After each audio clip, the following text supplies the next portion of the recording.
Daugelis didžių mąstytojų moko, kad į sėkmę gali nuvesti tik aiški ateities tikslo vizija. Tokią turi ir nuosekliai ją įgyvendina Rokiškio profesinio mokymo centras. Rokiškio profesinio mokymo centro vizija – modernus centras, kuris auga ir augina tiesia galimybių tiltus. Mūsų misija – ugdyti kūrybingą, profesionalų, socialiai aktyvų Lietuvos pilietį, formuojant stiprią profesinę tapatybę ir gebėjimus. Kad centras sėkmingai įgyvendina savo misiją, rodo ryškus pasiekimų progresas. Sėkmė matoma daugybėje sričių, įskaitant inovacijų diegimą, bendradarbiavimą su verslu, pameistrystę ir profesinio mokymo programų atitikimą darbo rinkos poreikiams, mokymo bazės nuolatinį modernizavimą. Mokymo turinys nuolat atnaujinamas, kad atspindėtų naujausias technologijas ir tendencijas įvairiose pramonės šakose. Kad tai būtų pasiekta, prisideda ir vietos politikai, ir regiono pramonės įmonės. O toks bendradarbiavimas yra naudingas visoms susitarimo šalims – verslui, mokymo centrui ir mokiniui. Viena iš vis sėkmingiau taikomų šią praktiką apjungiančių mokymo formų yra pameistrystė. Abipusiai Rokiškio mašinų gamykla ir Rokiškio profesinio mokymo centras bendradarbiauja ir turi tikrai abipusę naudą, nes kitos įmonės tikrai skundžiasi darbuotojų stoka, ko mes tikrai negalim pasakyti, kad mums trūksta ir tikrai sulaukim gerų specialistų. Sėkmingai vyksta pameistrystės mokymo forma, kada absolventas vienu metu ir dirba ir mokosi. Tai manau, tai yra tikrai vykęs sprendimas, nes darbas ir mokslas vyksta realiame darbe, su tikrais įrengimais. Šone visada yra profesionalus darbuotojas, kuris patars ir pasidalins savo įgytomis žiniomis. Na ir ko daugiau bereikia absolventui, kuris mokosi. Rokiškio rajone yra daug stiprių verslo įmonių. Bendradarbiavimas su verslu yra vienas stipriųjų mūsų mokymo centro aspektų. Jis užtikrina profesinio mokymo programų atitiktį realiems verslo poreikiams, mokymo kokybei, suteikia mokiniams praktinę patirtį bei gebėjimus reikalingus sėkmingai įsitraukti į darbo rinką. Pameistrystė yra dar vienas svarbus aspektas Rokiškio profesinio mokymo centro veikloje. Mokiniai svarbius praktinius įgūdžius, kurie yra esminiai siekiant tapti kompetentingais specialistais savo srityje. Tai padeda užtikrinti, kad absolventai būtų pasiruošę ir patenkintų darbdavių poreikius. Reikia pripažinti, kad mes savivalda labai džiaugiamės šią įstaigą, profesinio rengimo centru, ir ne tik jau savivaldos lygmenį, bet ir viso regiono prasme, kadangi tų specialistų ruošimas šiais laikais turi būti labai lankstus, dinamiškas. Ir būtent šis centras pasižymi tuo, kad jie sugeba įžvelgti, kokių specialistų reikės, sugeba pristaikyti, paruošti programas ir tą daro labai lankščiai ir greitai, kiek tai leidžia teisės aktai. Aš įstikinęs, kad jie galėtų padaryti ir dar greičiau, ir dar kokybiškiau, bet dėja yra varžomi švietimo ir mokslo ministerijos tam tikrų įsakymų, tvarkų ir taisyklių, bet už viso to stovi labai puikus kolektyvas, labai puikus vadovai ir jie puikiai sugeba susitvarkyti su esama situacija. Idėjiškai esam, vienos krypties, kaip sakyti. Tai mes verslą suprantam, kad mums reikia specialistų ir gerų specialistų, o čia suprantam, kaip juos padaryti. Ir čia, sakykime, ir universitetai tą patį daro.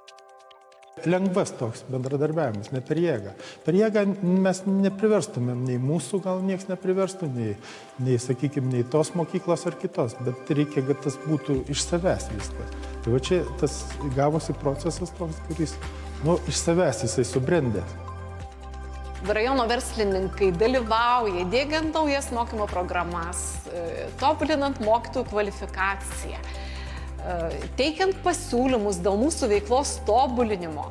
Ir kas svarbiausia, tai nėra popierinis bendradarbiavimas, tai yra realūs pasiūlymai, prie kurių mūsų verslininkai grįžta ir pasižiūri, ar tikrai viskas tvarkoj, ar vyksta tas įgyvendinimas. O kaip pasižiūri? Ogi per mūsų mokinių gebėjimus. Ar jie atitinka jų reikalavimus, ar neatitinka. Ir labai džiaugiamės, kad mūsų bendrystės rezultatai vis gerėja. Rokiškio mašinų gamykla ir Rokiškio profesinis mokymo centras turi gilias bendradarbystės tradicijas. Bendradarbiaujame jau gan ilgai, daugelį metų ir sulaukime tikrai gerų specialistų. Gali jie praktikos metu gerai prisidėti prie gamybos, pilnavertiškai prisideda prie gamybos, netgi sukuria produktą, gal ne tą, kuris yra mūsų pagrindinis produktas, bet tikrai šalia dirba profesionalus darbuotojas ir yra tokių net, kurie tikrai neatsilieka nuo tokių darbuotojų, kuriem galima skirti, kurie kūrė tikrą produktą ir visą kitą. Tai stebimės tikrai profesinio mokymo centro absolventais, kad jie yra tikrai gabūs, gerai paruošti mokiniai. Na ir šiuo metu net įmonėje dirba tikrai ne vienas ir ne du absolventai, kurie baigė Rokiškio profesinio mokymo centrą. Toks bendradarbiavimas kai kuriuos regione gerai žinomus verslus skatina kreiptis į Rokiškio profesinio mokymo centrą kaskart, vos pristigus papildomų rankų. Pavyzdžiui, centro absolventus nuolat sutiksime ir viename žinomame miesto šeimos restoranų, į kurį užsuka kone kiekvienas Rokiškio svečias. Mes labai mėgstam žmonės, kurie ir be patirties. Mes juos pasiruošiam patys taip, kaip mums reikia, o profesinė mokykla prisideda prie to, kad tie žmonės be patirties jau ateina žinodami, išmanydami higienos normas, kitus standartus, kas yra būtina ir tokias gaires žino, tai mums belieka tik tai praktiškai viską apsimokyti. Kai kyla klausimų, mokykla paskambina, pasiteirauja, pakonsultuojam, kažkur nukreipiam, pasakom, kas geriau praktikoje, ko reikia daugiau, tai taip ir draugaujam. Man labai patinka, kad yra Rokiškyje tokia įstaiga, kur ruošia specialistus, būtent virėjos ir dabar, kiek girdėjau, konditerius pradės ruošti. Tai mes kreipiamės kiekvieną atveju, kai ieškom darbuotojų ir tikrai randa ką pasiūlyti. Dar vienas sėkmingo bendradarbiavimo su Rokiškio profesinio mokymo centru pavyzdys – vietos verslo klubo siekiamybė didinti inžinerinių mokslų populiarumą. Šiuo metu ši iniciatyva jau tapo pavyzdžiu, skatinančiu tokią praktiką taikyti ir kituose šalies rajonuose. Rezultatą čia pastebėjo, nes daugiau stojo praeitais metais, užpraeitais konkursas buvo, ne visus priėmė. Turim verslo klubą Rokiškį, tai taip šnekėdavomėms, kad didelis trūkumas, tai tas toksai buvo konkretus žingsnis, kad tą padaryti kažkaip Rokiškį, kad pradėtų bent jau vaikai rinktis tą specialybę inžineriją. Nes tokia nuostata būdavo, inžinierius tai yra sunku mokytis, čia matematika, čia fizika. Ir eilę metų vis mažiau ir mažiau rinkdavosi abitūros egzaminus, kad laikyti fiziką ir matematiką. Dabar jau padarė matematiką ten būtina, sakykime, tai net ir tais pirmais metais pradėjus tą iniciatyvą, stojančių nebuvo, nes abitūroje nieks nelaikydavo fizikos, matematika dar vienas kitas laikydavo, bet ten, jeigu mokytis toliau, tos specialybės reikalingos. Tai mes pradėjom ir kartu pradėjom ir su profesinė technikos mokykla, nes tas projektas toks yra. Ten kokie 4 kartai važiuoja vaikai vieną dieną mėnesį į Vytauto didžiojo universitetą Žemės ūkio akademiją. Vienas užsiėmimas vyksta čia, kad susipažintų su profesinė technikos mokykla ir ką Rokišky ruošia, ir vienas užsiėmimas verslo įmonėse. Kad susipažinti realiai su darbo sąlygom ir kad yra Rokišky tos verslo įmonės, kurios ne ką atsilieka nuo vakarietiškų pagal darbo sąlygas, ir darbo užmokesčiais. Tai va tai tas kaip ir užsivedė tas procesas, praėjo metai, kitais metais prisidėjo keletas rajonų, tai Joniškis, tai prisidėjo Pasvalys, tai prisidėjo Kupiškis, Plungė, paskiau 3 metais dar prasiplėtė, dabar 11 įmonių, dabar vėl ne įmonių rajonų ir dabar dirbam, kad kitais metais padvigubasim dar. Tai šiai dienai per viską yra, šiemet baigs apie 1600 tą klasę vaikų. Rezultatas neblogas gavosi jau gal 1 metais, turėjo šitą mokyklą jau konkursą, nepriėmė gal 40 vaikų. Tai gerai.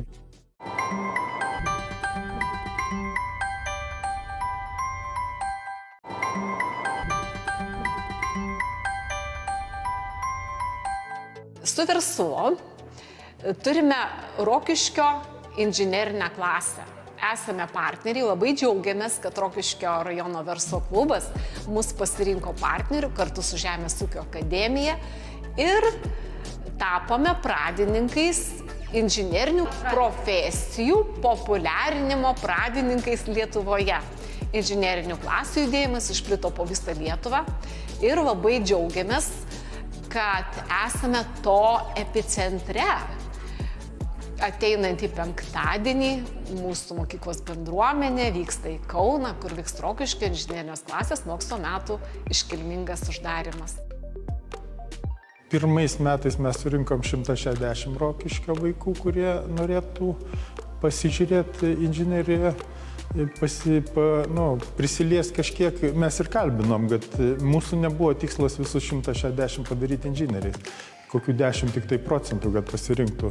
Mūsų tikslas yra vaikus atrasti, kurie turi pašaukimą ir jiem ta inžinerija yra įdomu. Ne tame, kad padaryti per jėgą. Per jėgą, jeigu mes padarysim inžinierius, rezultatų neturėsim. Žinai, jeigu žmogus eis į darbą kaip į katorgą, kaip seniau sakydavo, ta prasme, jeigu jam tas nebus malonumas, tai rezultatai tokie bus, per jėgą viskas.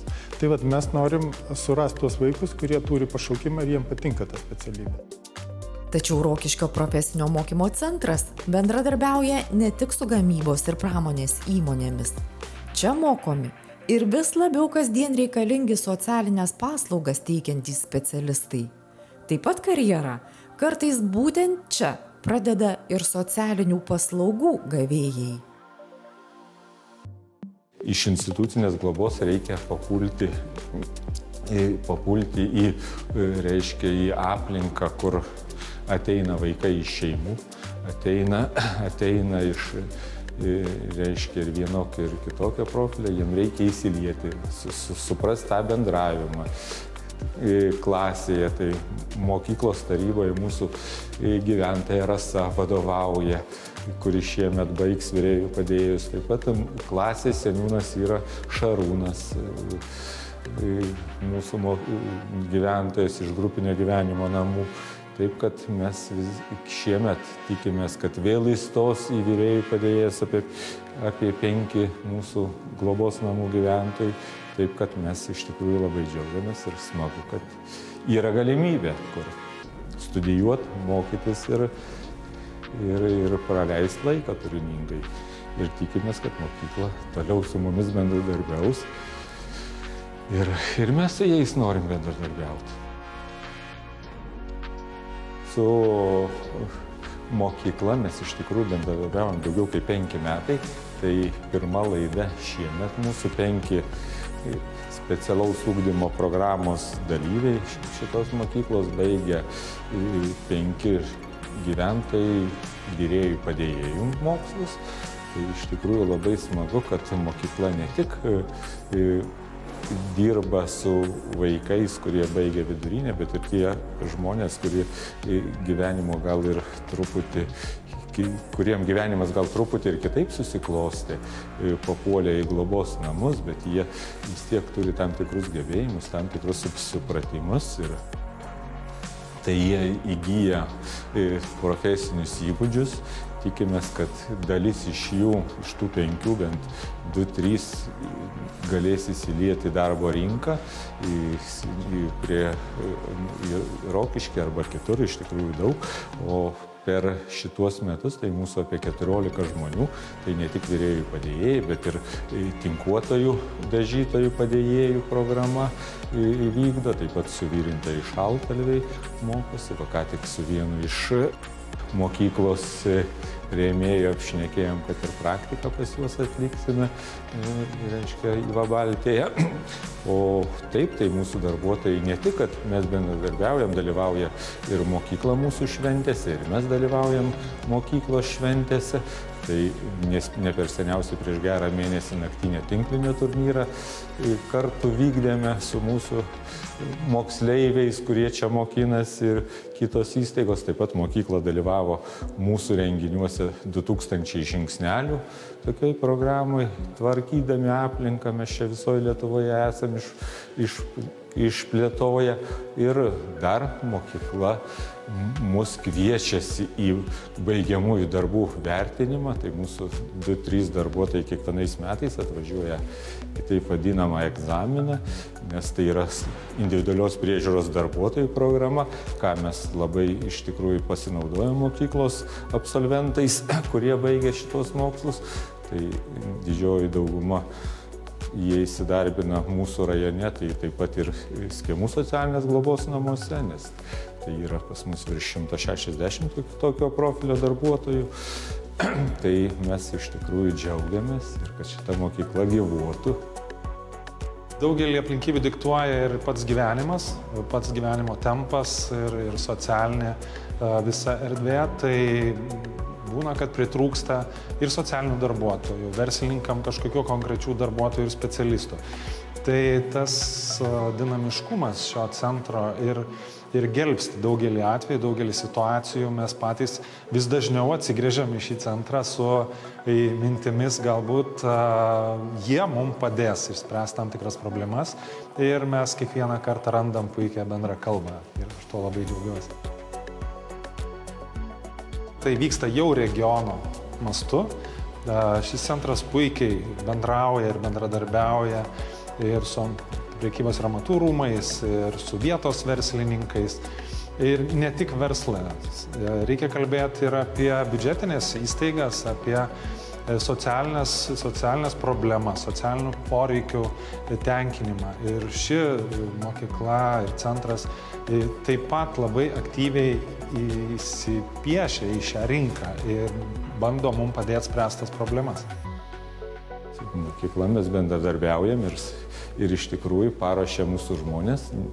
Ne tik, kad jie baigia tam tikras specialybės, bet jie įgyja ir profesinės žinias, kurios galės panaudoti ne vien Skemuose, bet gal ir visoje Lietuvoje. Rokiškio profesinio mokymo centras mokiniams suteikia galimybę dalyvauti mainų programuose. Anot Skemų socialinės globos namų direktoriaus, kai kuriems besimokantiems šių namų gyventojams toks pasiūlymas dažnai tampa gyvenimo išvyka. Pirmas skrydis gyvenime mūsų gyventojams būna irgi kažkokia tai šventė, nes gal ko gero nepasisektų, nes vis dėlto ne kiekvieną kartą gali išvažiuoti. Tai aišku, mes kažkiek po Lietuvą, tai viskas tvarkoja, bet Italijon, į Maltą nuskristi ar dar kažkur, tai yra iš tikrųjų šventė. Buvo Maltoje, 3 gyventojai dirbo visą mėnesį, taip pat Italijon važiuoja jau nebe pirmą kartą. Darbuotojai, kurie įgyja individualios priežiūros darbuotojo kvalifikacinę kategoriją, irgi dalyvavo mokymuose Italijoje, atliko savo praktiką, taip pat ir Šveicarijoje. Tai mes džiaugiamės, kad ne tik čia įgyjam žinias, bet jas tobulinimą ir perimam iš mokyklos partnerių, turbūt taip reikėtų sakyti, iš mokyklos partnerių perimam tas žinias, kaip jie dirba užsienyje, ir mūsų žmonės labai džiaugiasi. kad kol kas Rokiškio profesinio mokymo centre nesimokantys jaunuoliai ir ne tik galėtų susipažinti su visomis čia rengiamomis veiklomis, kasmet organizuojamos atvirų durų dienos. Jų metu būsimieji mokiniai ir visi besidomintys ne tik daug sužino, bet ir išmėgina kai kurias profesijas. Linksmai. Kiekvienais metais Rokiškio profesinio mokymo centre organizuojam atvirų durų dienas.